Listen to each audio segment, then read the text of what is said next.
야권에서는 이번 댓글 조작 사건을 지난 2012년 대선 때 있었던 국정원의 댓글 공작 또는 시발단 사건과 닮은 꼴이라면서 여권을 비판하고 있습니다. 그러나 이들 사건을 단순 비교하는 것이 가능한 것인가?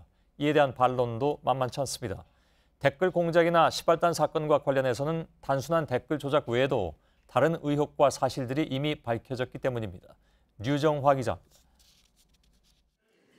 바른미래당은 시발단 사건 초기 당시 여당이었던 새누리당이 개인 일탈로 사건을 덮으려 했다면서 현재 상황과 비교합니다. 정권이 바뀌고 민주당원의 댓글 조작이 드러나자 180도 말을 바꿨습니다. 이번에는 근거 없는 마녀사냥. 시발단은 2012년 대선 때 온라인 공간에서 박근혜 후보를 돕기 위해 활동한 불법 조직인데 드루킹으로 불린 민주당원 김 씨의 활동이 당시와 똑같다는 겁니다. 한국당에선 이명박 정부 때 있었던 국정원 댓글 사건을 언급하며 다른 게 뭐냐는 목소리도 나옵니다. 하지만 당시 댓글 공작에 참여했던 사람들은 국정원 직원, 즉 현직 공무원이었습니다.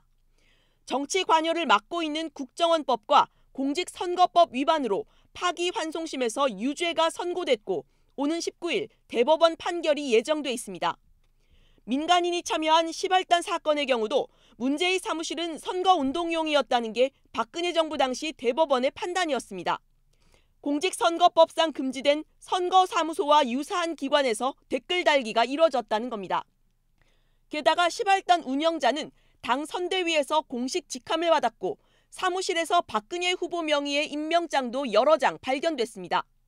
이에 따라 이번 사건을 2012년 대선 당시 사건들과 비교하려면 드루킹의 경공모에도 캠프 차원의 조직적 관여가 있었는지 등이 먼저 밝혀져야 한다는 지적이 나옵니다. JTBC 류정화입니다.